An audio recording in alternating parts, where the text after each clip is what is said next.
ਵਾਹਿਗੁਰੂ ਜੀ ਕੀ ਫਤਿਹ। ਸਤਨਾਮ ਸ੍ਰੀ ਵਾਹਿਗੁਰੂ ਸਾਹਿਬ JIO. ਇੱਕ ਓੰਕਾਰ ਸਤਨਾਮ ਕਰਤਾ ਪੁਰਖ ਨਿਰਭਉ ਨਿਰਵੈਰ ਅਕਾਲ ਮੂਰਤ ਅਜੂਨੀ ਸੈਭੰ ਗੁਰ ਪ੍ਰਸਾਦ। ਤੂੰ ਸੁਲਤਾਨ ਕਹਾਂ ਹੋ ਮੀਆਂ, ਤੇਰੀ ਕਵਨ ਵਡਾਈ। ਜੋ ਤੂੰ ਦੇਹ ਸੋ ਕਹਾ ਸੁਆਮੀ, ਮੈਂ ਮੂਰਖ ਕਹਿਣ ਨਾ ਜਾਈ। ਗੁਣ ਗਾਵਾਂ ਦੇਹ 부ਝਾਈ, ਜੈਸੇ ਸੱਚ ਮੈਂ ਰਹੋ ਰਜਾਈ। ਵਾਹਿਗੁਰੂ ਜੀ ਕਾ ਖਾਲਸਾ, ਵਾਹਿਗੁਰੂ ਜੀ ਕੀ ਫਤਿਹ। ਸਾਹਿਬ ਸ੍ਰੀ ਗੁਰੂ ਗ੍ਰੰਥ ਸਾਹਿਬ ਮਹਾਰਾਜ ਦੀ ਬਖਸ਼ੀ ਦਾ ਸਦਕਾ ਆਪ ਰੋਜ਼ਾਨਾ ਅੰਮ੍ਰਿਤ ਵੇਲੇ ਜਾਗ ਕੇ ਸਤਿਗੁਰੂ ਦੀ ਅੰਮ੍ਰਿਤਮਈ ਬਾਣੀ ਨਾਲ ਜੁੜਦੇ ਹੋ। ਸਤਿਗੁਰੂ ਦਾ ਤਰਸ ਹੈ, ਮਹਾਰਾਜ ਕਿਰਪਾ ਕਰਨ। ਇਸੇ ਤਰ੍ਹਾਂ ਅੰਮ੍ਰਿਤ ਵੇਲੇ ਜਾਗ ਕੇ ਆਪ ਗੁਰੂ ਦੀ ਬਖਸ਼ਿਸ਼ ਝੋਲੀ ਵਿੱਚ ਪਾਉਂਦੇ ਰਹੋ। ਆਓ, ਸਮਾਂ ਹੈ ਗੁਰੂ ਦੇ ਸ਼ਬਦ ਦੀ ਵਿਚਾਰ ਦਾ। ਚੱਲ ਰਹੀ ਲੜੀਵਾਰ ਸ੍ਰੀ ਜਪਜੀ ਸਾਹਿਬ ਜੀ ਦੀ ਵਿਚਾਰ, 36 ਪੌੜੀਆਂ ਦੀ ਵਿਚਾਰ ਅਸੀਂ ਮਿਲ ਬੈਠ ਕੇ ਸਾਂਝ ਕੀਤੀ ਹੈ।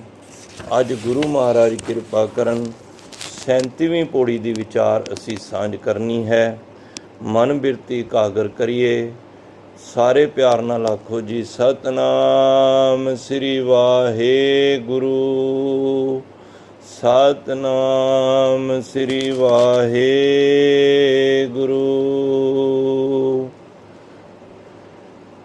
ਧੰਨ ਧੰਨ ਗੁਰੂ ਨਾਨਕ ਪਾਤਸ਼ਾਹ, ਜੋ ਜਗਤ ਨੂੰ ਤਾਰਨ ਲਈ ਇਸ ਸੰਸਾਰ ਵਿੱਚ ਕਲਯੁਗ ਦੇ ਵਿੱਚ ਮਹਾਰਾਜ ਦਾ ਪ੍ਰਕਾਸ਼ ਹੋਇਆ ਹੈ। ਸੋ ਕਲਯੁਗੀ ਜੀਵਾਂ ਦੇ ਉਧਾਰ ਲਈ ਸਤਿਗੁਰੂ ਨੇ ਜੋ ਅੰਮ੍ਰਿਤਮਈ ਬਾਣੀ ਇਸ ਸੰਸਾਰ ਦੇ ਵਿੱਚ ਆ ਕੇ ਰਚੀ ਹੈ, ਉਹ ਗੁਰੂ ਸਾਹਿਬ ਦੀ ਸਾਡੇ 'ਤੇ ਕਿਰਪਾ ਹੈ। ਮਹਾਰਾਜ ਨੇ ਤਰਸ ਕਰਕੇ ਇਹ ਕਲਯੁਗੀ ਜੀਵਾਂ ਦੇ ਉਧਾਰ ਲਈ ਇਹ ਬਾਣੀ ਦਾ ਜਹਾਜ਼ ਤਿਆਰ ਕੀਤਾ ਹੈ। ਸੋ ਜੋ ਕਨਸੈਪਟ ਗੁਰੂ ਸਾਹਿਬ ਨੇ ਅਰੰਭਤਾ ਵਿੱਚ ਲਿਆ ਹੈ, ਕਿਵ ਸਚਿਆਰਾ ਹੋਈਐ ਕਿਵ ਕੂੜੇ ਟੁੱਟੇ ਪਾਲ, ਉਸ ਨੂੰ ਮੁੱਖ ਰੱਖਦੇ ਹੋਏ ਸਤਿਗੁਰੂ ਉਹਨਾਂ ਅਖੀਰਲੇ ਪੜਾਵਾਂ ਦੇ ਵਿੱਚ ਪ੍ਰਵੇਸ਼ ਕਰ ਰਹੇ ਨੇ। 3 ਖੰਡ ਦੀ ਵਿਚਾਰ ਅਸੀਂ ਮਿਲ ਬੈਠ ਕੇ ਸਾਂਝ ਕੀਤੀ ਸੀ। 2 ਮਿੰਟ ਅਸੀਂ ਉਸ ਨੂੰ ਟੁਕ ਮਾਤਰ ਲੈ ਕੇ ਫਿਰ ਅਗਾਂਹ ਵਿਚਾਰ ਵੱਲ ਚੱਲਾਂਗੇ। ਗੁਰੂ ਨਾਨਕ ਪਾਤਸ਼ਾਹ ਨੇ ਹਰ ਇੱਕ ਜੀਵ ਵਾਸਤੇ ਉਸ ਜੀਂਦਿਆਂ ਜੀ ਵਰਤਮਾਨ ਵਿੱਚ ਨਾ ਗੁਰਬਾਣੀ ਪਿਛਲੇ ਕੋਈ ਜਨਮ ਦੀ ਜਾਂ ਅਗਲੇ ਜਨਮ ਵਾਸਤੇ ਗੁਰੂ ਸਾਹਿਬ ਕੋਈ ਗੱਲ ਕਰ ਰਹੇ ਨੇ। ਗੁਰੂ ਨਾਨਕ ਪਾਤਸ਼ਾਹ ਕਹਿੰਦੇ ਨੇ, ਮੈਂ ਆਪਣੇ ਸਿੱਖ ਨੂੰ ਜੀਂਦਿਆਂ ਜੀ ਸੱਚਖੰਡ ਦੀ ਯਾਤਰਾ ਕਰਵਾਉਣਾ ਚਾਹੁੰਦਾ ਹਾਂ। ਤੋ ਉਸ ਨੂੰ ਮੁੱਖ ਰੱਖਦੇ ਹੋਏ ਮਹਾਰਾਜ ਨੇ 5 ਹਿੱਸਿਆਂ ਵਿੱਚ 5 ਪੜਾਅ ਕਰਕੇ ਇਹ ਯਾਤਰਾ ਨੂੰ ਆਰੰਭ ਕੀਤਾ ਹੈ। ਸੋ ਪਹਿਲੀ ਯਾਤਰਾ ਸੀ ਧਰਮਖੰਡ ਦੀ, ਜਿਹਦੇ ਵਿੱਚ ਸਾਨੂੰ ਇਹ ਦਰਸਾਇਆ ਗਿਆ ਕਿ ਪਰਮਾਤਮਾ ਨੇ ਇਹ ਸਾਰੀਆਂ ਚੀਜ਼ਾਂ, ਹਵਾ ਪਾਣੀ, ਰਾਤਾਂ ਰੁੱਤਾਂ ਥਿੱਤਾਂ ਬਣਾ ਕੇ, ਚੰਦ ਸੂਰਜ ਬਣਾ ਕੇ ਇੱਕ ਵਿੱਚ ਧਰਤੀ ਧਰਮਸਾਲ ਕਮਾਉਣ ਵਾਸਤੇ ਸਾਡੇ ਜੀਵਾਂ ਨੂੰ ਪੈਦਾ ਕੀਤਾ ਹੈ। ਔਰ ਇਸ ਦੇ ਵਿੱਚ ਜੀਵ ਆ ਕੇ ਆਪਣੀ ਆਪਣੀ ਮਰਜ਼ੀ ਨਾਲ ਕਰਮ ਕਰਦੇ ਹਨ। ਹਾਂ, ਮਰਜ਼ੀ ਨਾਲ ਕਰਮ ਜ਼ਰੂਰ ਕਰ ਸਕਦੇ ਨੇ, ਪਰ ਸਜ਼ਾ ਪਰਮਾਤਮਾ ਦੀ ਮਰਜ਼ੀ ਨਾਲ ਮਿਲਦੀ ਹੈ। ਸਾਡੀ ਮਰਜ਼ੀ ਜਿੱਥੋਂ ਤੱਕ ਹੈ ਉਹ ਸਾਨੂੰ ਆਜ਼ਾਦੀ ਹੈ, ਅਸੀਂ ਉੱਥੇ ਮਰਜ਼ੀ ਕਰ ਸਕਨੇ ਹਾਂ। ਪਰ ਜਿੱਥੋਂ ਤੱਕ ਸਜ਼ਾ ਦੀ ਗੱਲ ਹੈ ਉਹਦੇ ਵਿੱਚ ਨਾ ਸਾਡੀ ਮਰਜ਼ੀ ਚੱਲਣੀ ਹੈ ਨਾ ਅਰਜ਼ੀ ਚੱਲਣੀ ਹੈ। ਤਾਂ ਗੁਰੂ ਮਹਾਰਾਜ ਨੇ ਸਭ ਤੋਂ ਪਹਿਲਾਂ ਕਿਹਾ ਕਿ ਧਰਮ ਕਮਾਉਣ ਵਾਸਤੇ ਤੁਹਾਨੂੰ ਇਹ ਸੋਹਣੀ ਧਰਤੀ ਮਿਲੀ ਹੈ। ਇਹ ਬਦਕਿਸਮਤੀ ਹੈ ਕਿ ਅਸੀਂ ਮਾੜੇ ਲੋਕਾਂ ਨੇ ਇਸ ਧਰਤੀ ਨੂੰ ਵੀ ਵਿਗਾੜ ਦਿੱਤਾ ਹੈ। ਤਾਂ ਕਈਆਂ ਨੇ ਇਸ ਨੂੰ ਕਰਮ ਕਾਂਡਾਂ ਦੇ ਵਿੱਚ ਲੈ ਕੇ ਧਾਰਮਿਕ ਦੁਨੀਆ ਉੱਥੋਂ ਤੱਕ ਹੀ ਅੜੀ ਰਹਿ ਗਈ ਹੈ। ਅਸੀਂ ਆਪਣੇ ਮਨ ਦੀ ਪੱਤਰੀ ਨੂੰ ਨਾਲ ਵਾਚਣਾ ਹੈ ਕਿ ਅਸੀਂ ਕਿਹੜੇ ਹਿੱਸੇ ਵਿੱਚ ਕਿਹੜੇ ਖੰਡ ਤੱਕ ਪਹੁੰਚੇ ਹਾਂ। ਜੇ ਨਹੀਂ ਪਹੁੰਚੇ ਤੇ ਸੁਣਨ ਦਾ ਲਾਭ ਤੇ ਇਹੀ ਹੈ ਕਿ ਅਸੀਂ ਆਪਣੇ ਜੀਵਨ ਦੇ ਵਿੱਚ ਕੁਝ ਬਦਲਾਵ ਲਿਆਈਏ। ਤਾਂ ਮਹਾਰਾਜ ਨੇ ਉਹ ਕਰਮ ਕਾਂਡ ਵੇਖਦੇ ਲੋਕਾਂ ਨੂੰ, ਧਾਰਮਿਕ ਲੋਕਾਂ ਨੂੰ ਘਰ-ਬਾਰ ਛੱਡ ਕੇ, ਭੁੱਖੇ ਰਹਿ ਕੇ, ਛਿਲੇ ਕੱਟ ਕੇ, ਜਟਾਂ ਵਧਾ ਕੇ, ਹੋਰ ਕਈ ਸਾਧਨ ਕਰਕੇ, ਨੰਗੀ ਪੈਰੀ ਜਾ ਕੇ, ਸਰੀਰ ਨੂੰ ਕਸ਼ਟ ਦੇ ਕੇ, ਸਰੀਰ ਤੇ ਸੁਆਹ ਵੀ ਮਲ ਕੇ ਐਸੇ ਧਾਰਮਿਕ ਕਾਰਜ ਕੀਤੇ। ਮਹਾਰਾਜ ਕਹਿੰਦੇ ਨੇ ਉਹ ਸਭ ਕਰਮ ਧਰਮ ਪਾਖੰਡ ਜੋ ਦਿਸੈ ਤਿਨ ਜਮ ਜਾਗਾਤੀ ਲੁਟੈ। ਇਹ ਸਭ ਕਰਮ ਕਾਂਡ ਨੇ ਜੋ ਪਰਮਾਤਮਾ ਦੇ ਘਰ ਤੱਕ ਇਹ ਰਸਤਾ ਨਹੀਂ ਜਾਉਂਦਾ। ਤਾਂ ਗੁਰੂ ਸਾਹਿਬ ਨੇ ਕਿਹਾ ਜੀ ਜੇ ਧਰਮ ਕਮਾਉਣਾ ਹੈ ਤੇ ਉਹਦੇ ਵਾਸਤੇ ਤੁਹਾਨੂੰ ਗਿਆਨ ਹੋਣਾ, ਨੌਲੇਜ ਹੋਣੀ ਜ਼ਰੂਰੀ ਹੈ। ਕਿਉਂਕਿ ਜਿਸ ਗੱਲ ਦੀ ਨੌਲੇਜ ਨਹੀਂ ਹੈ ਉਹ ਕੀਤੇ ਕੰਮ ਬੇਕਾਰ ਹੁੰਦੇ ਹਨ। ਤਾਂ ਗੁਰੂ ਸਾਹਿਬ ਨੇ ਫਿਰ ਉਹ ਗਿਆਨ ਖੰਡ ਦੇ ਅੰਦਰ ਸਾਨੂੰ ਸਾਰੀ ਪਰਮਾਤਮਾ ਦੀਆਂ ਉਹ ਚੀਜ਼ਾਂ ਬਾਰੇ ਦੱਸਿਆ ਜੋ ਅਸੀਂ ਪੜ੍ਹਿਆ ਸੀ ਕਿ ਧਰਮ ਖੰਡ ਕਾ ਇਹ ਧਰਮ ਗਿਆਨ ਖੰਡ ਕਾ ਆਖੋ ਕਰਮ ਕੀਤੇ ਪਵਨ ਪਾਣੀ ਵੈਸਨ ਤਰ ਕੀਤੇ ਕਾਣ ਮਹੇਸ਼ ਕੀਤੇ ਬਰਮੇ ਘਾੜਤ ਘੜੀਏ ਰੂਪ ਰੰਗ ਕੇ ਵੇ। ਸਾਰੀ ਪੌੜੀ ਦੇ ਅੰਦਰ ਸਾਰਿਆਂ ਦਾ ਜ਼ਿਕਰ ਕੀਤਾ ਤੇ ਮਹਾਰਾਜ ਕਹਿੰਦੇ ਨੇ ਕਿਸੇ ਦੇ ਹੱਥ ਪੱਲੇ ਕੁਛ ਨਹੀਂ ਜੇ। ਇਤਨਾ ਗਿਆਨ ਸਤਿਗੁਰੂ ਨੇ ਸਾਨੂੰ ਦਿੱਤਾ। ਜਦੋਂ ਕਿਸੇ ਚੀਜ਼ ਬਾਰੇ ਗਿਆਨ ਹੋ ਜਾਏ ਫਿਰ ਬੰਦਾ ਕੀ ਕਰਦਾ ਹੈ, ਉਦਮ ਕਰਦਾ ਹੈ, ਮਿਹਨਤ ਕਰਦਾ ਹੈ, ਹਾਰਡ ਵਰਕ ਕਰਦਾ ਹੈ ਕਿ ਹੁਣ ਚੀਜ਼ ਦੇ ਗਿਆਨ ਹੋ ਜਾਏ ਤੇ ਜੇ ਉਸ ਨੂੰ ਪ੍ਰਾਪਤੀ ਕਰਨੀ ਹੈ ਤੇ ਸੁਭਾਵਕ ਹੈ ਸਾਨੂੰ ਉਸ ਦੇ ਉੱਤੇ ਉਦਮ ਕਰਨਾ ਪਏਗਾ। ਫਿਰ ਮਹਾਰਾਜ ਨੇ ਸਰਮਖੰਡ ਕੀ ਬਾਣੀ ਜ਼ੋਰ ਤਿੱਥੇ ਹੋਰ ਨਾ ਕੋਈ ਹੋਰ ਤਿੱਥੇ ਜੋਤ ਮਹਾਬਤ ਸੂਰਤ। ਇਹ ਸਾਰੀਆਂ ਚੀਜ਼ਾਂ ਮਹਾਰਾਜ ਨੇ ਫਿਰ ਅੱਗੇ ਚੱਲ ਕੇ ਦੱਸੀਆਂ। ਹੁਣ ਜਦੋਂ ਸ਼ਰਮ ਕਰੇਗਾ, ਕੋਈ ਮਿਹਨਤ ਕਰੇਗਾ, ਉਦਮ ਕਰੇਗਾ ਤੇ ਫਿਰ ਕੀ ਹੋਏਗਾ। ਜਿਸ ਤਰ੍ਹਾਂ ਬੱਚਾ ਤੁਹਾਡੇ ਕਹਿਣੇ 'ਚ ਹੋਵੇ, ਹਰ ਗੱਲ ਤੁਹਾਡੀ ਮੰਨਦਾ ਹੋਵੇ, ਤੁਸੀਂ ਉਹਨੂੰ ਕੀ ਕਰੋਗੇ, ਸ਼ਾਬਾਸ਼ੀ ਦੇਵੋਗੇ। ਇਹੀ ਹੋਏਗਾ ਨਾ ਕਿ ਬੱਚੇ ਨੇ ਤੁਹਾਡੇ ਕਹੇ ਅਨੁਸਾਰ ਤੁਹਾਡੀ ਗੱਲ ਮੰਨ ਲਈ ਹੈ। ਜਾਂ ਇੱਕ ਹੋਰ ਸੌਖੇ ਤਰੀਕੇ ਨਾਲ ਕੋਈ ਟੀਚਰ ਹੈ, ਅਗਰ ਬੱਚੇ ਨੂੰ ਕੋਈ ਹੋਮਵਰਕ ਦਿੰਦੀ ਹੈ ਔਰ ਹਰ ਵੇਲੇ ਉਹ ਬੱਚਾ ਹੋਮਵਰਕ ਕਰਕੇ ਟੀਚਰ ਨੂੰ ਦਿਖਾਉਂਦਾ ਹੈ ਤੇ ਟੀਚਰ ਫਿਰ ਕੀ ਕਰਦੀ ਹੈ, ਉਹਦੇ 'ਤੇ ਖੁਸ਼ ਹੁੰਦੀ ਹੈ, ਉਹਨੂੰ ਗੁੱਡ, ਵੈਰੀ ਗੁੱਡ ਸਟਾਰ ਦਿੰਦੀ ਹੈ ਨਾ। ਕਿਉਂ? ਕਿਉਂਕਿ ਉਸ ਬੱਚੇ ਨੇ ਉਹਦੇ ਅਕੋਰਡਿੰਗ ਕੰਮ ਕੀਤਾ ਹੈ। ਤਾਂ ਗੁਰੂ ਸਾਹਿਬ ਕਹਿੰਦੇ ਜਦ ਤੁਸੀਂ ਧਰਮ ਦੀ ਦੁਨੀਆ ਤੋਂ ਗਿਆਨ ਦੀ ਦੁਨੀਆ ਵਿੱਚ ਆਓਗੇ, ਗਿਆਨ ਪਤਾ ਲੱਗੇਗਾ ਵੀ ਜਿਸ ਕਾਰਨ ਜਿਹਦੇ ਅਸੀਂ ਭਗਤੀ ਕਰਨੀ ਹੈ ਉਹਦੇ ਬਾਰੇ ਗਿਆਨ ਤੇ ਹੋਣਾ ਚਾਹੀਦਾ ਹੈ। ਜਦੋਂ ਗਿਆਨ ਹੁੰਦਾ ਹੈ ਤੇ ਫਿਰ ਬੰਦੇ ਦਾ ਚਿੱਤ ਕਰਦਾ ਮੈਂ ਵੀ ਕਿਉਂ ਨਾ ਸਵੇਰੇ ਉੱਠਾਂ, ਮੈਂ ਵੀ ਨਿਤਨੇਮ ਕਰਾਂ, ਮੈਂ ਵੀ ਗੁਰੂ ਦੀ ਬਾਣੀ ਪੜ੍ਹਾਂ। ਫਿਰ ਉਹ ਉਦਮ ਕਰਦਾ ਹੈ। ਉਦਮ ਕਰੇਂਦਿਆਂ ਜੀਓ ਤੂੰ ਕਮਾਉਂਦਿਆਂ ਸੁਖ ਪੁੰਜ, ਧਿਆਉਂਦਿਆਂ ਤੂੰ ਪ੍ਰਭੂ ਮਿਲ ਨਾਨਕ ਉਤਰੀ ਚਿੰਤ। ਫਿਰ ਧਿਆਉਂਦਿਆਂ ਉਸ ਪ੍ਰਭੂ ਪਰਮਾਤਮਾ ਦੀ ਪ੍ਰਾਪਤੀ ਹੁੰਦੀ ਹੈ, ਜਿਹਨੂੰ ਕਹਿੰਦੇ ਨੇ ਕਰਮ ਖੰਡ। ਕਰਮ ਦਾ ਭਾਵ ਇਹ ਫਾਰਸੀ ਦਾ ਅੱਖਰ ਹੈ, ਇਹਦਾ ਭਾਵ ਹੁੰਦਾ ਬਖਸ਼ਿਸ਼, ਕਿਰਪਾ, ਮਿਹਰਮਤ।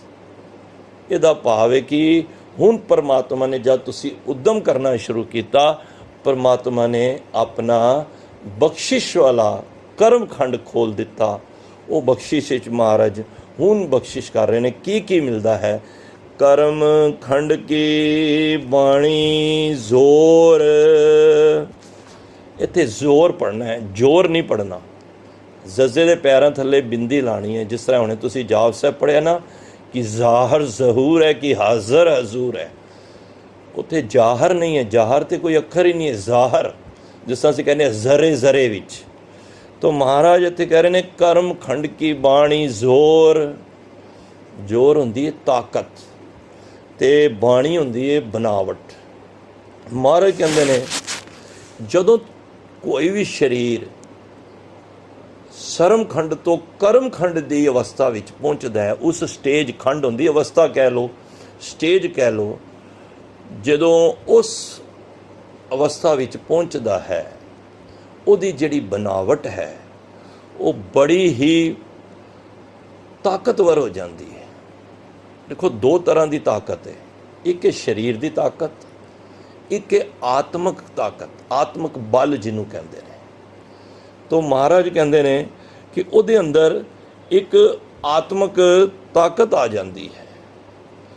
ਤੇ ਹੁੰਦਾ ਕੀ ਹੈ, ਫਿਰ ਉਹਦੀ ਜਿਹੜੀ ਬਣਾਵਟ ਹੈ ਨਾ ਉਹ ਬੜੀ ਸੋਹਣੀ ਹੋਣੀ ਸ਼ੁਰੂ ਹੋ ਜਾਂਦੀ ਹੈ। ਦੇਖੋ ਆਮ ਤੌਰ 'ਤੇ ਬੰਦਾ ਕਹਿੰਦਾ ਹੀ ਹੈ, ਕਹਿੰਦਾ ਜੀ ਨਹੀਂ ਇਹ ਸਾਡੇ ਹੱਥ ਹੀ ਤੋੜਾ ਹੈ ਤੇ ਪਰਮਾਤਮਾ ਦੇ ਹੱਥ 'ਚ ਹੈ।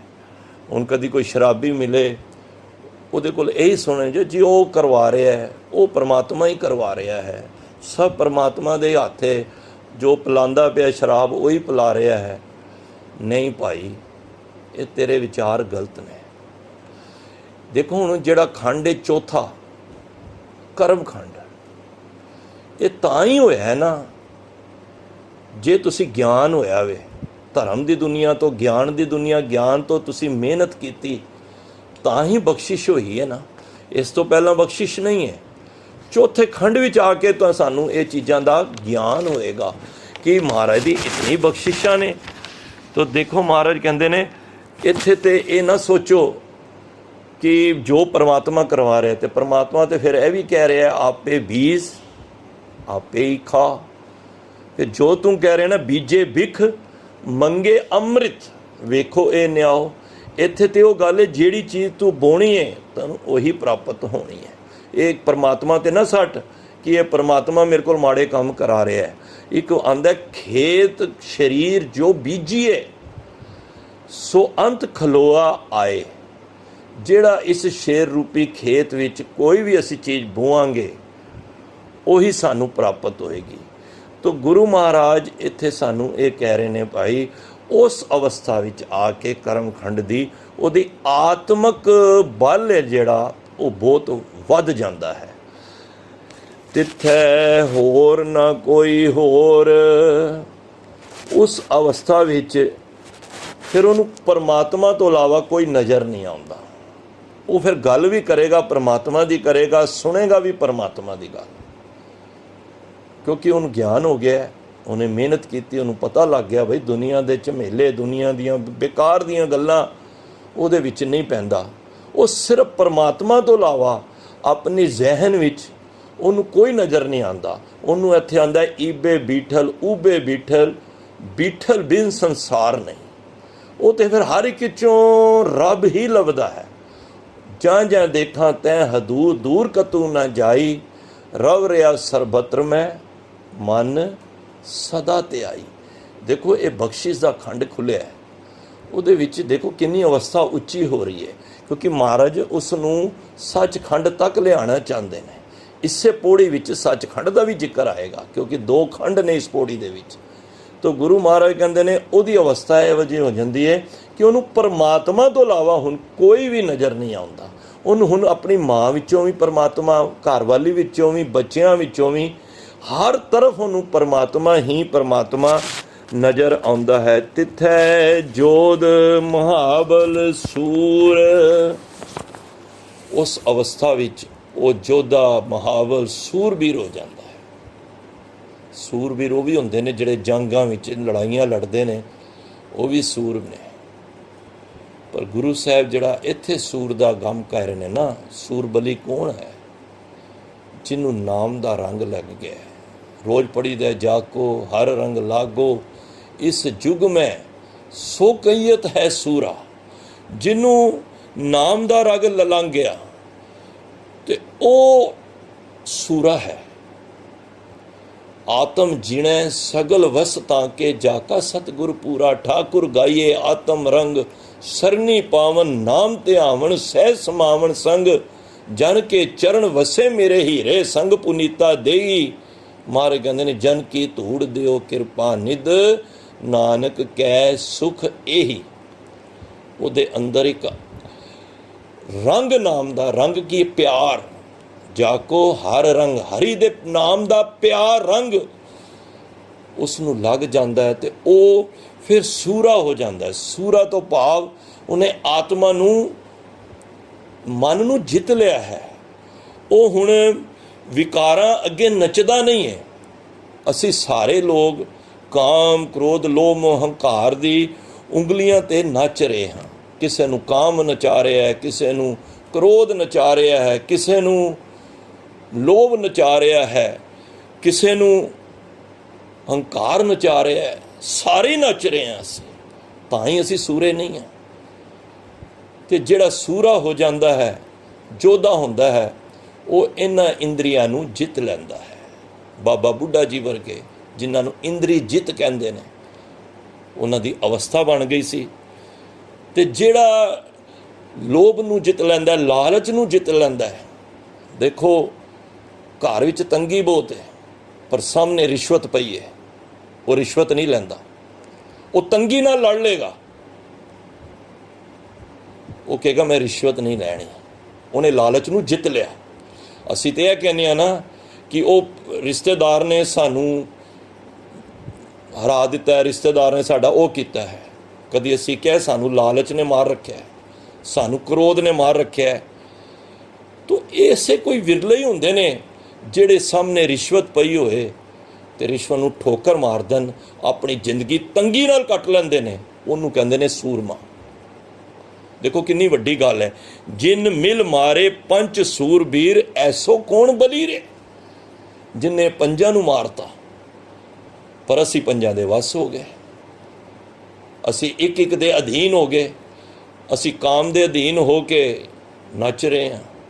ਅਸੀਂ ਕ੍ਰੋਧ ਆਵੇ, ਅਸੀਂ ਅੱਗਾ ਪਿੱਛਾ ਨਹੀਂ ਦੇਖਦੇ।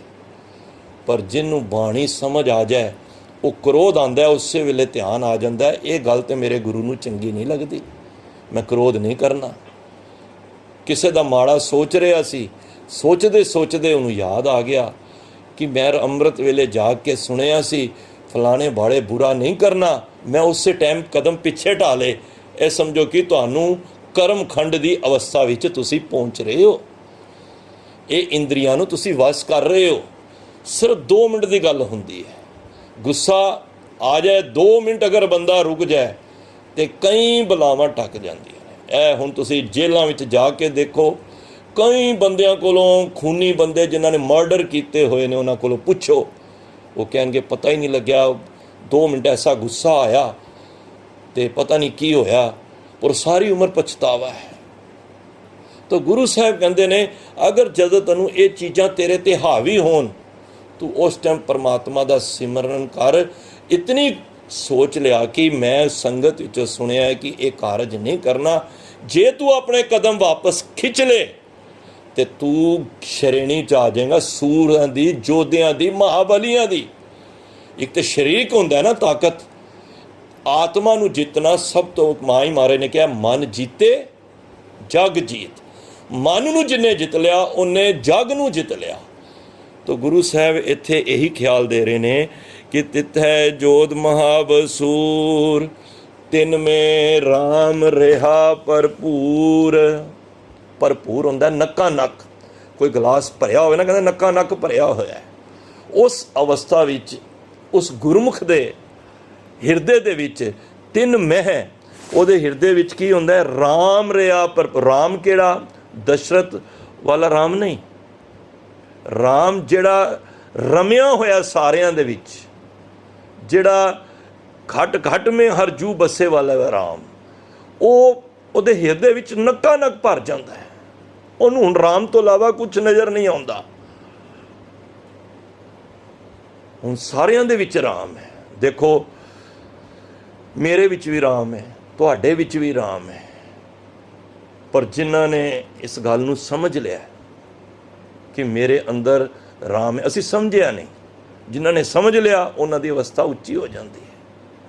ਹੋਰ ਐਗਜ਼ਾਮਪਲ ਮੈਂ ਥੋੜ੍ਹਾ ਜਿਹਾ ਇਹਨੂੰ ਹੋਰ ਸੌਖੇ ਤਰੀਕੇ ਨਾਲ ਕਰ ਲੈਣਾ।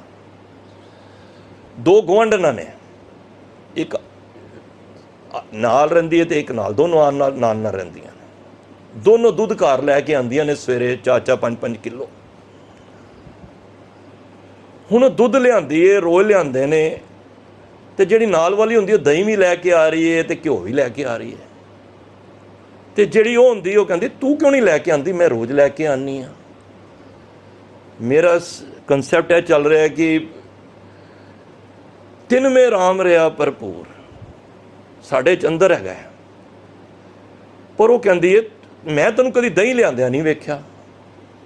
ਉਹ ਕਹਿੰਦੀ ਮੈਂ ਕਦੀ ਲਿਆਣੀ ਹੈ, ਮੈਂ ਤਾਂ ਇਹਦੀ ਜਾਗ ਲਗਾ ਕੇ ਮੈਂ ਦਹੀਂ ਇਸ ਦੁੱਧ 'ਚੋਂ ਹੀ ਕੱਢ ਲੈਂਦੀ ਹਾਂ। ਕਦੀ ਮੱਖਣ, ਕਦੀ ਘਿਓ, ਮੈਂ ਇਹਦੀ ਮਲਾਈ ਕੱਢ ਕੇ ਮਿਹਨਤ ਕਰਕੇ ਮੈਂ ਕਰ ਲੈਂਦੀ ਹਾਂ। ਗੱਲ ਇਹ ਵੇ ਕਿ ਜਿਹਨੂੰ ਨਹੀਂ ਸਮਝ, ਉਹਨੂੰ ਤੇ ਨਹੀਂ ਪਤਾ ਲੱਗ ਰਿਹਾ, ਤੇ ਜਿਹਨੂੰ ਪਤਾ ਲੱਗ ਗਿਆ ਕਿ ਇਸ ਦੁੱਧ ਦੇ ਵਿੱਚ ਹੀ ਸਾਰਾ ਕੁਛ ਹੈ, ਮੈਨੂੰ ਬਾਹਰ ਭੱਜਣ ਦੀ ਕੀ ਲੋੜ ਹੈ। ਜਦ ਉਹਨੇ ਸਿਆਣੀ ਨੇ ਦੱਸਿਆ ਕਿ ਭਾਈ ਇਸ ਤਰ੍ਹਾਂ ਕੰਮ ਕਰ, ਉਹ ਕਹਿੰਦੀ ਮੈਨੂੰ ਤੇ ਸਮਝ ਹੀ ਨਹੀਂ ਸੀ, ਮੈਂ ਤੇ ਕਦੀ ਇਸ ਤਰ੍ਹਾਂ ਘਿਓ ਕੱਢਿਆ ਹੀ ਨਹੀਂ। ਫਿਰ ਇਹਦੇ ਵਿੱਚ ਦੁੱਧ ਦਾ ਕਸੂਰ ਤੇ ਨਾ ਹੋਇਆ ਨਾ, ਕਸੂਰ ਕਿਹਦਾ ਹੈ? ਸਾਡਾ ਹੈ। ਹੁਣ ਕੋਈ ਚੰਗਾ ਕਾਰੀਗਰ ਹੈ ਲੱਕੜ ਵਾਲਾ, ਉਹਨੂੰ ਤੁਸੀਂ ਲੱਕੜ ਦੇ ਦਿਓ, ਜੇ ਤੇ ਉਹ ਚੰਗਾ ਕਾਰੀਗਰ ਹੈ ਉਸ ਲੱਕੜ ਦੀ ਖੂਬਸੂਰਤੀ ਬਣਾ ਦੇਗਾ, ਫਰਨੀਚਰ ਬਣਾ ਦੇਗਾ, ਕੁਰਸੀ ਬਣਾ ਦੇਗਾ, ਟੇਬਲ ਬਣਾ ਦੇਗਾ। ਤੇ ਜੇ ਉਹੀ ਲੱਕੜ ਕਿਸੇ ਮੇਰੇ ਵਰਗੇ ਨਾੜੀ ਨੂੰ ਕੋਲ ਆ ਗਈ, ਉਹਨੇ ਕੱਟ ਵੱਢ ਕੇ ਬਾਲਣ ਕਰ ਦੇਣਾ ਉਹਦਾ। ਭਾਵ ਕਿ ਲੱਕੜ ਦਾ ਕਸੂਰ ਨਹੀਂ ਹੈ, ਉਸ ਕਾਰੀਗਰ ਦਾ ਕਸੂਰ ਹੈ। ਤਾਂ ਗੁਰੂ ਸਾਹਿਬ ਕਹਿੰਦੇ ਨੇ ਸਾਡੇ ਅੰਦਰ ਹੀ ਇਹ ਰੱਬ, ਸਗਲ ਬਨਸਪਤ ਮੈਂ ਬਸੰਤਰ ਸਗਲ ਦੂਧ में किया, ऊंच नीच ते जो समानी घट घट मादो जिया, काहेरे बन खोजन जाई सर्व निवासी सदा लेपा, तो ही संग समाई। तैनू बाहर ढूंढन की लोड़ नहीं, वो ते तेरे हिरदे दे विच है। जिन्हों पता लग गया कि मक्खन इस तरह निकलना है, उन्होंने बाहर जाने की लोड़ ही नहीं। तो जिन्हों नहीं पता, मेरे वर्गियां तो एवं चल रहा है। तो गुरु साहब इत्थे यही कह रहे हैं कि भाई वो तेरे अंदर है, उन्होंने पहचान। जिस दिन इस गल की पहचान हो गई ना, तो उस दिन की होएगा, उस दिन तुसी कदी माड़ा काम नहीं करोगे। मैं अक्सर बेनती करना एक गल दी, किसे नाल पाप, किसे नाल बुरा करना, ध्यान नाल समझना, वो साड़ी आज़ादी है, असी कर सकते हैं। यह रब ने सानू एक मतलब कि छूट दी है कि यह काम बुरा है, तू कर या ना कर, तेरे हाथ च।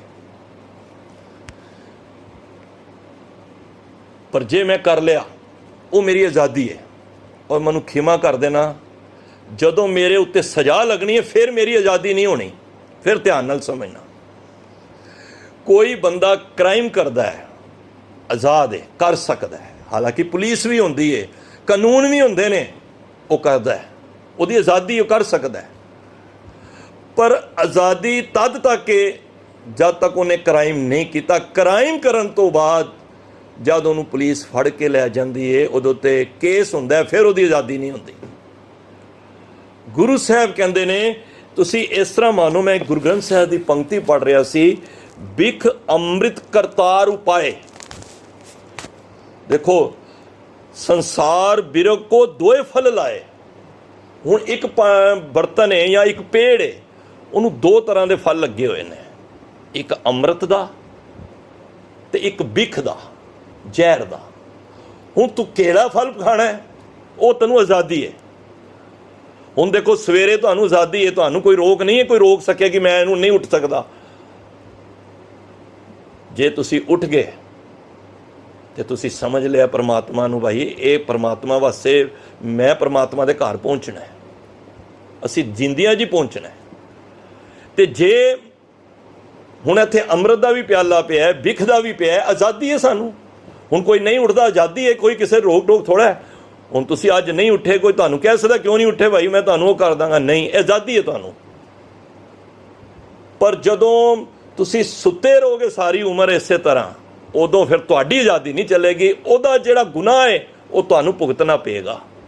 मैं नहीं कह रहा, मैनूं खिमा कर देना, कई बार मेरे ते गुस्सा कर लो। कबीर सुता क्या करे, उठ के ना जपे मुरार। मारे कहते ने कबीर साहब, जे सुता उठ के ना जपे मुरार, एक दिन सोवन होएगो लांबे गोड़ पसार। वो जिहड़ी तेरी सजा है फिर तैनूं मिलनी मिलनी है उहदी। तू आज़ाद सी सौण दा, आलस तेरी आज़ादी है, पर ओदा गुनाह, ओदा जिहड़ा हर्शर है, वो तेरी आज़ादी नहीं है। तो गुरु साहब इत्थे इस तरह का ख्याल दे रहे ने। मैं समझना मैं इसनूं ज़्यादा क्लीयर समझाने की कोशिश की है, आप जी समझ गए होवोगे। कर्म मैं अपनी मर्जी नाल कर सकना, ओदी आज़ादी है, पर मैं सज़ा अपनी आज़ादी नाल नहीं लै सकदा, मर्जी नाल नहीं। वो परमात्मा की रज़ा विच होएगी। जिस गल ये समझ आ गई तो महाराज कहते हैं उन्हां दी अवस्था किहो जी हो जाती है, तिन मह राम रहा भरपूर। उन्हां दे अंदर नक्का नक भरे, जिथे राम ही राम होएगा उत्थे फिर विषय विकार आणगे ही नहीं। ये उदों ही आते हैं जदों खो लग जाती है। खो समझते हो ना, जिस तरह कोई पेड़ है, पेड़ नूं वो एक जगह दे कबीर साहब कहते मोटी लागी खोर। जिस तरह एक पेड़ है, पेड़ दे नूं कोई खोड़ लग जाए, होल जिहा हो जाए, ਉਹਦੇ ਵਿੱਚ ਕੀ ਹੁੰਦਾ ਹੈ, ਉਹਦੇ ਵਿੱਚ ਪੰਛੀ ਆ ਕੇ ਆਲਣਾ ਬਣਾ ਲੈਂਦੇ ਨੇ ਨਾ, ਆਪਣਾ ਵਾਸਾ ਕਰ ਲੈਂਦੇ ਨੇ। ਇਸੇ ਤਰ੍ਹਾਂ ਜੇ ਇਸ ਸਰੀਰ ਦੇ ਅੰਦਰ ਖੋਹ ਲੱਗ ਜਾਏ ਨਾ, ਉਹਦੇ ਅੰਦਰ ਕਾਮ ਕ੍ਰੋਧ ਲੋਭ ਮੋਹ ਹੰਕਾਰ ਵਰਗੇ ਵਿਕਾਰ ਸਾਨੂੰ ਖੋਹ ਲਾ ਦਿੰਦੇ ਨੇ। ਉਹ ਆਪਣਾ ਵਾਸਾ ਕਰੀ ਜਾਂਦੇ ਨੇ, ਜਿਹਦੇ ਕਰਕੇ ਸਾਨੂੰ ਫਿਰ ਅੱਗੇ ਚੱਲ ਕੇ ਪ੍ਰੋਬਲਮ ਹੁੰਦੀ ਹੈ।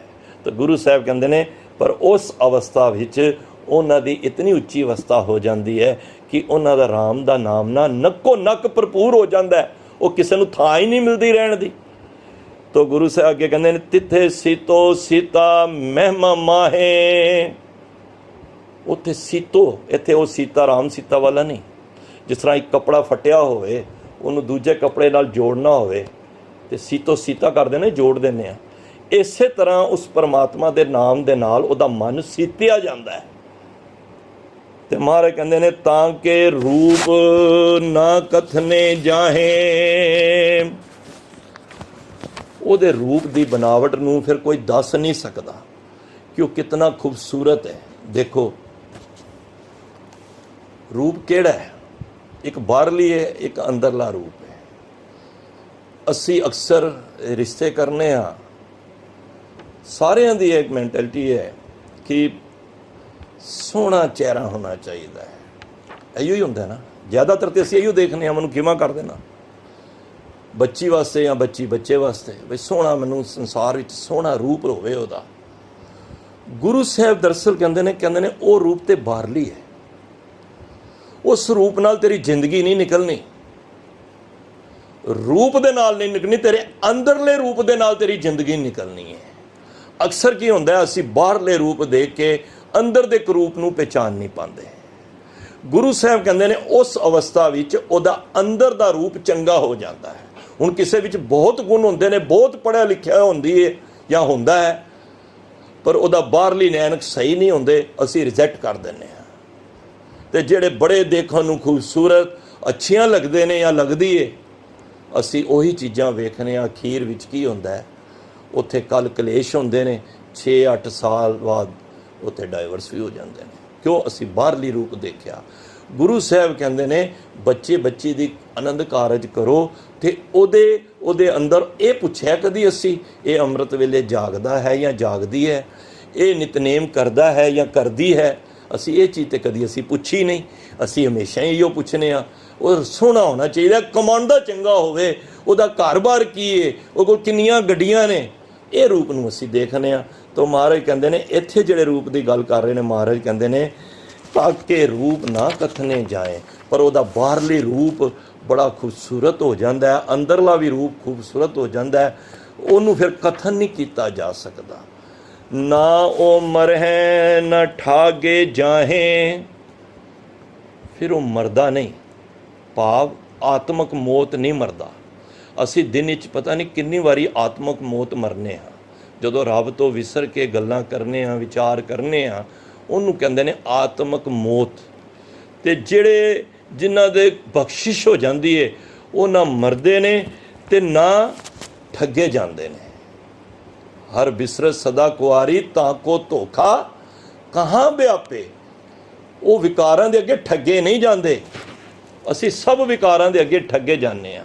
ਕਦੀ ਲੋਭ ਸਾਨੂੰ ਠੱਗ ਲੈਂਦਾ, ਕਦੀ ਹੰਕਾਰ, ਕਦੀ ਕਾਮ, ਕਦੀ ਕ੍ਰੋਧ।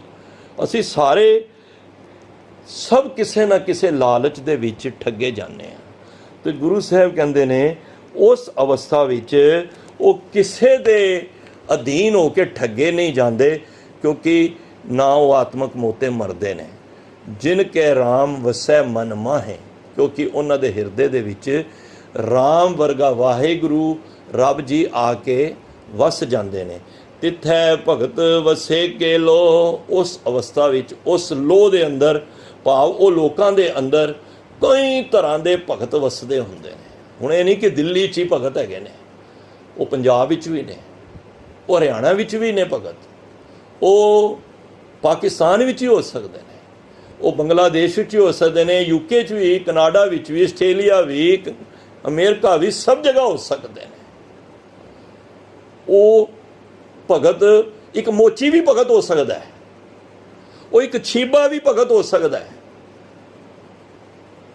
ਤੁਸੀਂ ਮਤ ਜਾਣੋ ਕਿਸੇ ਨੇ ਪੈਂਟ ਕੋਟ ਪਾਇਆ ਉਹ ਭਗਤ ਨਹੀਂ ਹੋ ਸਕਦਾ, ਉਹ ਵੀ ਹੋ ਸਕਦਾ ਹੈ। ਕਿਉਂਕਿ ਹੁਣ ਜਿੱਥੇ ਤੁਸੀਂ ਗੁਰੂ ਗ੍ਰੰਥ ਸਾਹਿਬ ਨੂੰ ਨਮਸਕਾਰ ਕਰਦੇ ਹੋ, ਉੱਥੇ ਨਾਈ ਸੈਣ ਨਾਈ ਵੀ ਬੈਠਾ ਹੈ, ਉਹ ਵੀ ਭਗਤ ਬੈਠਾ ਹੈ, ਉਹ ਕਿਸੇ ਰੂਪ ਵਿੱਚ ਵੀ ਹੋ ਸਕਦਾ ਹੈ। ਉਹ ਜੁੱਟੀਆਂ ਗੰਢਣ ਵਾਲੇ ਬਾਬਾ ਰਵਿਦਾਸ ਜੀ ਵੀ ਹੋ ਸਕਦੇ ਨੇ,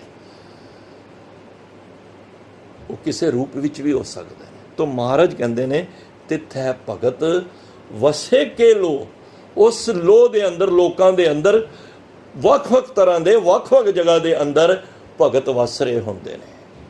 ਇਹ ਨਹੀਂ ਕਿ ਭਗਤਾਂ ਦੇ ਸਭ ਵੱਖਰੇ ਵੱਖਰੇ ਤਰੀਕਾਂ ਦੇ ਨਾਲ ਸਭ ਲੋਕਾਂ ਵਿੱਚ ਵਸ ਰਹੇ ਨੇ। ਕਰੇ ਹੈ ਆਨੰਦ ਸੱਚਾ ਮਨ ਸੋਏ, ਉਹਨਾਂ ਦੇ ਘਰ ਦੇ ਵਿੱਚ, ਹਿਰਦੇ ਰੂਪੀ ਘਰ ਦੇ ਵਿੱਚ ਉਹ ਸੱਚਾ ਪਰਮਾਤਮਾ ਜਿਹੜਾ ਸਦਾ ਰਹਿਣ ਵਾਲਾ ਹੈ ਉਹ ਰਹਿੰਦਾ ਹੈ, ਔਰ ਸਦਾ ਉਹ ਖੇੜੇ ਵਿੱਚ ਰਹਿੰਦੇ ਨੇ। ਕਿਉਂਕਿ ਉਹਨਾਂ ਨੂੰ ਦੀਨ ਦੁਨੀਆ ਦੇ ਨਾਲ ਐਸਾ ਕੋਈ ਮਤਲਬ ਨਹੀਂ, ਵੈਸੇ ਕਨੈਕਟ ਨੇ, ਪਰ ਉਹ ਉਸ ਤੋਂ ਅਵਸਥਾ ਤੋਂ ਉੱਤੇ ਉੱਠ ਗਏ ਨੇ। ਹੁਣ ਮਹਾਰਾਜ ਕਹਿੰਦੇ ਨੇ ਜਦ ਇਹ ਚੀਜ਼ਾਂ ਹੋ ਗਈਆਂ, ਉਸ ਤੋਂ ਬਾਅਦ ਜਿਹੜਾ ਪੰਜਵਾਂ ਖੰਡ ਹੈ ਉਹ ਖੁੱਲ੍ਹਦਾ ਹੈ। ਸੱਚਖੰਡ ਵਸੈ ਨਿਰੰਕਾਰ, ਉਸ ਅਵਸਥਾ ਦੇ ਵਿੱਚ ਮਹਾਰਾਜ ਲੈ ਜਾਣੇ ਚਾਹੁੰਦੇ ਨੇ। ਕਹਿੰਦੇ ਜਦੋਂ ਇਤਨੀਆਂ ਬਖਸ਼ਿਸ਼ਾਂ ਹੋ ਜਾਂਦੀਆਂ ਨੇ, ਫਿਰ ਇੱਕ ਦੁਆਰ ਖੁੱਲ੍ਹਦਾ ਹੈ, ਉਹ ਵੇ ਸੱਚਖੰਡ ਦਾ। ਅਤੇ ਸੱਚਖੰਡ ਦੇ ਵਿੱਚ ਜਿੱਥੇ ਨਿਰੰਕਾਰ ਆਕਾਰ ਤੋਂ ਰਹਿਤ ਹੈ, ਮਾਇਆ ਤੋਂ ਨਿਰਲੇਪ ਹੈ, ਉਹ ਪਰਮਾਤਮਾ ਉਸ ਨੂੰ ਨਜ਼ਰ ਆਉਣ ਲੱਗ ਪੈਂਦਾ ਹੈ। ਕਰ ਕਰ ਵੇਖੈ ਨਦਰ ਨਿਹਾਲ, ਉਹਨੂੰ ਉਹ ਸਮਝ ਆ ਜਾਂਦੀ ਹੈ ਇਹੀ ਪਰਮਾਤਮਾ ਕਰ ਕਰ ਵੇਖੈ, ਸਾਰਿਆਂ ਨੂੰ ਪੈਦਾ ਕਰਕੇ ਸਾਰਿਆਂ ਦੀ ਸੰਭਾਲ ਕਰ ਰਿਹਾ ਹੈ, ਸਭ ਦੇ ਉੱਤੇ ਨਜ਼ਰ ਬਣਾਈ ਹੋਈ ਹੈ। ਇਹ ਚੀਜ਼ ਦੀ ਉਹਨੂੰ ਇਸ 10ਵੇਂ ਦੁਆਰ ਤੋਂ ਸੋਝੀ ਹੋ ਜਾਂਦੀ ਹੈ ਕਿ ਹੇ ਪਰਮਾਤਮਾ ਤੂੰ ਇਹ ਸਾਰਾ ਕੁਝ ਤੇਰੀ ਬਣਤਰ ਹੈ। ਪਹਿਲਾਂ ਕਿ ਇਹ ਸਮਝਦਾ ਸੀ ਮੈਂ ਘਰ ਚਲਾ ਰਿਹਾ, ਮੈਂ ਕਰ ਰਿਹਾ, ਪਰ ਜਦੋਂ ਇਹ ਖੰਡਾਂ ਤੋਂ ਉੱਤੇ ਉੱਤਦਾ ਗਿਆ, ਸਟੇਜ ਇਹਦੀ ਮਿਲਦੀ ਗਈ, ਹੁਣ ਕਹਿੰਦਾ ਮੈਂ ਨਹੀਂ ਕਿਛ ਹੋ ਨਹੀਂ, ਕਿਛ ਆਏ ਨਾ ਮੋਰਾ। ਉਹ ਕਹਿੰਦਾ ਹੁਣ ਮੈਂ ਕੁਛ ਹੈ ਹੀ ਨਹੀਂ, ਹੁਣ ਸਭ ਕੁਝ ਪਰਮਾਤਮਾ ਤੂੰ ਹੀ ਹੈ। ਤਾਂ ਫਿਰ ਮਹਾਰਾਜ ਕਹਿੰਦੇ ਨੇ ਉੱਥੇ ਕੀ ਹੁੰਦਾ, ਕਰ ਕਰ ਵੇਖੇ ਨਦਰ ਨਿਹਾਲ, ਤਿੱਤੈ ਖੰਡ ਮੰਡਲ ਵਰ ਭੰਡ, ਉਹਨੂੰ ਫਿਰ ਸਾਰੀਆਂ ਧਰਤੀਆਂ, ਖੰਡ ਬ੍ਰਹਮੰਡ ਨਜ਼ਰ ਆਉਣ ਲੱਗ ਪੈਂਦੇ ਨੇ। ਕਿਉਂਕਿ ਜਿਹਨੂੰ ਪਰਮਾਤਮਾ ਦਾ ਸੱਚਖੰਡ ਦਾ ਦੁਆਰ ਨਜ਼ਰ ਆ ਗਿਆ, ਉਹਨੂੰ ਪਰਮਾਤਮਾ ਦੀ ਸਾਰੀ ਬਣਤਰ ਨਜ਼ਰ ਆ ਰਹੀ। ਪਰਮਾਤਮਾ ਤੂੰ ਕਿੰਨਾ ਬੇਅੰਤ ਹੈ, ਜੇ ਕੋ ਕਥੈ ਤਾਂ ਅੰਤ ਨਾ ਅੰਤ।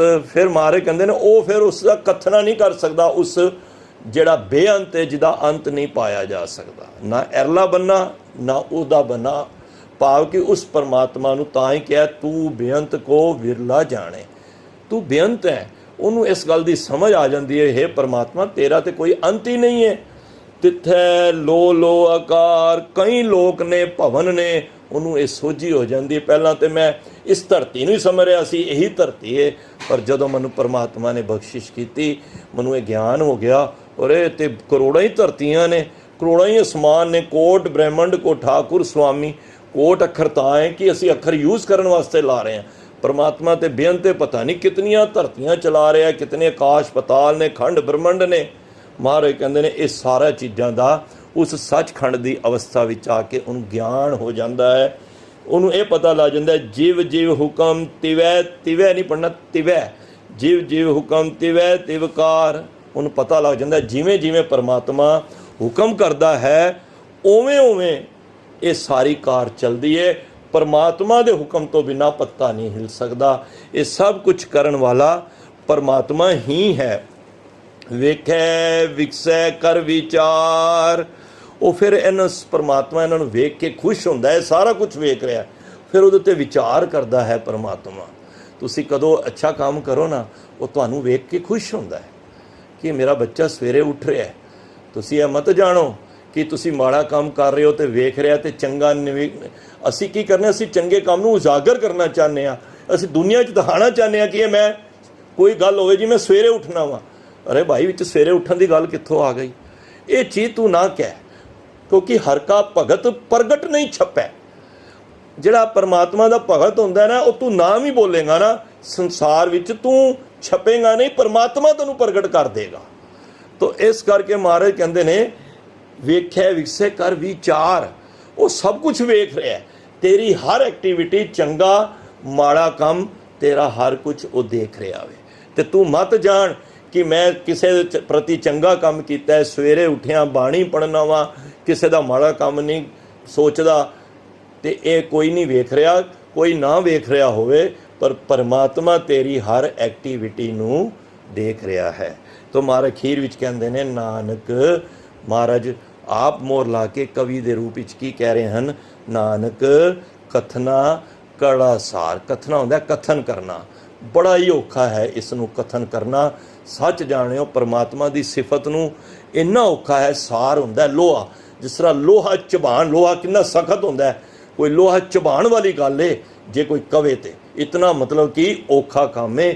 ਮਹਾਰਾਜ ਨੇ ਇਤਨਾ ਸਾਰਾ ਕੁਝ ਕਹਿ ਕੇ ਪਰਮਾਤਮਾ ਦੇ ਪ੍ਰਤੀ ਇਹ ਕਿਹਾ ਕਿ हे ਪਰਮਾਤਮਾ, ਤੇਰੀ ਕਥਨੀ ਨੂੰ ਕੋਈ ਨਹੀਂ ਕਹਿ ਸਕਦਾ, ਪਰ ਉਹਨੂੰ ਗਿਆਨ ਜ਼ਰੂਰ ਹੋ ਜਾਂਦਾ ਹੈ। ਸਾਡਾ ਕੰਮ ਵੀ ਨਹੀਂ ਹੈ ਕਿ ਅਸੀਂ ਉਹਦਾ ਅੰਤ ਪਾਉਣਾ ਹੈ, ਅਸੀਂ ਤੇ ਉਹਦੇ ਅੰਤ ਦੇ ਵਿੱਚ ਸਮਾਣਾ ਹੈ, ਅਸੀਂ ਅੰਤ ਨਹੀਂ ਪਾਉਣਾ। ਕਿਉਂਕਿ ਪਿਤਾ ਕਾ ਜਨਮ ਕੇ ਜਾਣੇ ਪੂਤ। ਅਸੀਂ ਪਿਓ ਦੇ ਜਨਮ ਨੂੰ ਪੁੱਤਰ ਜਾਣ ਹੀ ਨਹੀਂ ਸਕਦਾ, ਕਿਉਂਕਿ ਪਿਓ ਦੇ ਸਮੇਂ ਪੁੱਤਰ ਪੈਦਾ ਹੀ ਨਹੀਂ ਹੋਇਆ ਸੀ, ਤੇ ਪੁੱਤਰ ਜਦ ਪੈਦਾ ਹੀ ਨਹੀਂ ਹੋਇਆ ਤੇ ਪਿਓ ਵੱਡਾ ਹੋਇਆ ਪਿਆ, ਤੇ ਅਸੀਂ ਕਿਵੇਂ ਜਾਣ ਸਕਨੇ ਹਾਂ? ਤੋ ਇਸ ਕਰਕੇ ਪਰਮਾਤਮਾ ਬੇਅੰਤ ਹੈ, ਉਹ ਆਪਣੀ ਬੇਅੰਤਤਾ ਦਾ ਉਹਨੂੰ ਪੂਰਾ ਦਿਖਾ ਦਿੰਦਾ ਹੈ, ਕਿਉਂਕਿ ਉਹ ਸੱਚਖੰਡ ਦੇ ਉਸ ਪੜਾਅ ਵਿੱਚ ਪਹੁੰਚ ਜਾਂਦਾ ਹੈ। ਤਾਂ ਗੁਰੂ ਸਾਹਿਬ ਨੇ ਇਹ 5 ਖੰਡਾਂ ਦੀ ਯਾਤਰਾ ਸਾਨੂੰ ਅੱਜ ਕਰਾਈ ਹੈ। ਮਹਾਰਾਜ ਕਿਰਪਾ ਕਰਨ, ਅਸੀਂ ਹੁਣ ਵੇਖਣਾ ਅਸੀਂ ਕਿਹੜੇ ਖੰਡ ਦੇ ਵਿੱਚ, ਜਾਂ ਕਰਮ ਕਾਂਡਾਂ ਵਿੱਚ ਪਏ ਹੋਏ ਹਾਂ, ਜਾਂ ਇੱਥੋਂ ਉੱਠ ਕੇ ਗਿਆਨ ਵਾਲੀ ਸ਼੍ਰੇਣੀ 'ਚ ਆ ਗਏ ਹਾਂ। ਸਾਨੂੰ ਸਮਝ ਆ ਰਹੀ ਹੈ। ਫਿਰ ਜਦੋਂ ਗਿਆਨ ਆ ਗਿਆ, ਅਸੀਂ ਹੁਣ ਮਿਹਨਤ ਵੀ ਕਰਨੀ ਹੈ। ਮਿਹਨਤ ਕਰੋਗੇ, ਕਹਿੰਦੇ ਨਾ ਘਾਲਣਾ ਕਰੋ ਤੇ ਰੱਬ ਵੀ ਝੁਕ ਜਾਂਦਾ ਹੈ। ਤੇ ਜਦੋਂ ਤੁਸੀਂ ਘਾਲਣਾ ਕਰੋਗੇ, ਫਿਰ ਕੀ ਹੋਏਗਾ? ਕਰਮ ਖੰਡ ਖੁੱਲਦਾ ਹੈ। ਜਦੋਂ ਕਰਮ ਖੰਡ ਖੁੱਲਦਾ ਹੈ ਤੇ ਫਿਰ ਗੁਰੂ ਜਦ ਕਿਦੋਂ ਤੇ ਬਖਸ਼ਿਸ਼ ਹੀ ਕਰ ਦਿੰਦਾ। ਜਦ ਤੁਸੀਂ ਪੁੱਤਰ ਤੇ ਖੁਸ਼ੀ ਹੋ ਗਏ, ਫਿਰ ਕੀ ਕਰੋਗੇ? ਆਪਣੀਆਂ ਚਾਬੀਆਂ ਵੀ ਘਰ ਦੀਆਂ ਦੇ ਦੋਗੇ, ਲੋਕਰ ਦੀਆਂ, ਸਭ ਕੁਝ ਦੇ ਦੋਗੇ। ਤੇ ਗੁਰੂ ਸਾਹਿਬ ਫਿਰ ਸੱਚਖੰਡ ਜਿੱਥੇ ਨਿਰੰਕਾਰ ਵਸਦਾ ਹੈ, ਉਹਦੀ ਚਾਬੀ ਵੀ ਉਹਨੂੰ ਮਿਲ ਜਾਂਦੀ ਹੈ, ਭਾਵ ਉਹ ਦੁਆਰ ਖੁੱਲ੍ਹ ਜਾਂਦਾ ਹੈ। ਉਹਦਾ ਫਿਰ ਉਹ ਭਾਗਦਾਰੀ ਉਹਦੀ ਹੋ ਜਾਂਦੀ ਹੈ। ਉਹਦੇ ਵਿੱਚ ਵੀ ਫਿਰ ਸੱਚਖੰਡ ਦੇ ਵੀ ਅਸੀਂ ਸਾਨੂੰ ਜੀਂਦਿਆਂ ਜੀ ਸੱਚਖੰਡ ਵਾਸੀ ਬਣਾਉਣਾ ਚਾਹੁੰਦੇ ਨੇ, ਮੋਇਆ ਨਹੀਂ। ਸਾਨੂੰ ਜੀਂਦਿਆਂ ਜੀ ਸੱਚਖੰਡ ਵਾਸੀ, ਅਸੀਂ ਕਈ ਮਰ ਜਾਂਦੇ ਨੇ, ਅਸੀਂ ਕਹਿੰਦੇ ਕਿ ਸੱਚਖੰਡ ਵਾਸੀ, ਸਾਨੂੰ ਕੀ ਪਤਾ ਉਹ ਸੱਚਖੰਡ ਗਿਆ ਕਿ ਨਹੀਂ। ਗੁਰੂ ਸਾਹਿਬ ਕਹਿੰਦੇ ਨੇ ਮੈਂ ਤੈਨੂੰ ਵਰਤਮਾਨ ਗੱਲ ਕਰ ਰਿਹਾ, ਤੈਨੂੰ ਮੈਂ ਜੀਂਦਿਆਂ ਜੀ ਸੱਚਖੰਡ ਵਾਸੀ ਬਣਾਉਣਾ ਚਾਹੁੰਦਾ ਵਾਂ। ਜੇ ਤੂੰ ਇਸ ਪੜਾਵਾਂ ਤੋਂ ਆਈਏ, ਆਪਣੇ ਮਨ ਦੀ ਪੱਤਰੀ ਨੂੰ ਵਾਚੀਏ, ਅਸੀਂ ਕਿਸ ਪੜਾਵ ਤੇ ਖੜੇ ਹਾਂ, ਜਿਸ ਪੜਾਵ ਤੋਂ ਹਾਂ ਉੱਤੇ ਵਧੀਏ, ਅਸੀਂ ਵੀ ਸੱਚਖੰਡ ਦੇ ਵਾਸੀ ਹੋ ਕੇ ਜਾਈਏ। ਇਤਨੀ ਕੁ ਬੇਨਤੀ ਪ੍ਰਵਾਨ ਕਰਨੀ। ਭੁੱਲਾਂ ਬੇਅੰਤ ਹੋਈਆਂ ਨੇ, ਉਹ ਦਾਸ ਦੀਆਂ ਨੇ। ਬਚਨ ਗੁਰੂ ਦਾ ਜਾਣ ਕੇ ਹਿਰਦੇ